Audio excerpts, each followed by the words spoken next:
संदर्भात चर्चा करण्यासाठी राजकीय विश्लेषक मकरंद मुळे आपल्याशी जोडले गेलेले आहेत। मकरंदजी, माझा आवाज आपल्याला येत असेल असं अपेक्षित करतो आणि माझा थेट पहिला प्रश्न आपल्याला असा आहे की महाराष्ट्रातून मंत्रिपदासाठी कुणाची वर्णी लागणार याकडे सर्वांच्या नजरा लागल्या आहेत आणि चर्चा त्या संदर्भातल्या आता जोर धरू लागलेल्या आहेत। मात्र एक जी घडामोड समोर येते ती म्हणजे राष्ट्रवादीला मंत्रिपद देणार नाही।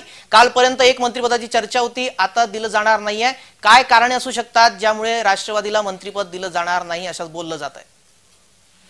नाही, असं काही दिलंच जाणार नाही असं होणार नाही। आपल्याला शपथविधीपर्यंत सगळ्या गोष्टींची वाट बघावी लागेल। जी, राष्ट्रवादीने काही त्यांची अंतर्गत भूमिका ठरवली आहे का? परवा जी बैठक झाली त्यात कदाचित केंद्रीय मंत्रिपदाच्या कामात वेळ देण्याच्या ऐवजी सुनील तटकरे आणि प्रफुल्ल पटेल यांनी आता ज्या आगामी विधानसभा आणि महानगरपालिका निवडणुका ज्या होणार आहेत त्याकडे अधिक लक्ष द्यावं अशी कदाचित राष्ट्रवादीची योजना आहे का, असाही कदाचित शक्यता एक असू शकते।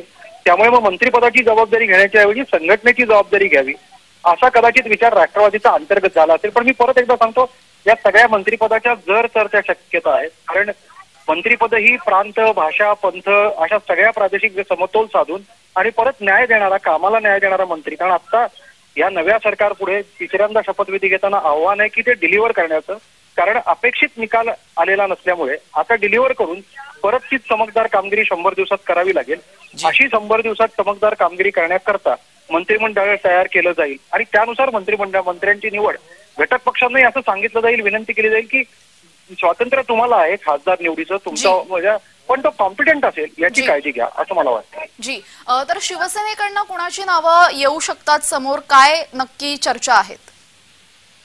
एक अगदी सगळ्यांनी शक्यता केली आहे की मुख्यमंत्री एकनाथ शिंदे यांच्या मुलालाच मंत्रिपद देतील, कारण त्याला गटनेतापद गेले। पण मला ती शक्यता वाटत नाही, कारण परत एकदा आपण एक लक्षात घेतलं पाहिजे, जो सगळा एकनाथ शिंदे यांनी प्रचार जो केलेला आहे तो घराणेशाहीच्या विरोधातच केलेला आहे। त्यांनी जी उद्धव ठाकरेंवर टीका केली होती की ते आदित्य ठाकरे यांना अधिक नेतृत्व संधी दिल्यामुळे अंतर्गत गोंधळ झाला असं त्यांनी म्हटलं होतं।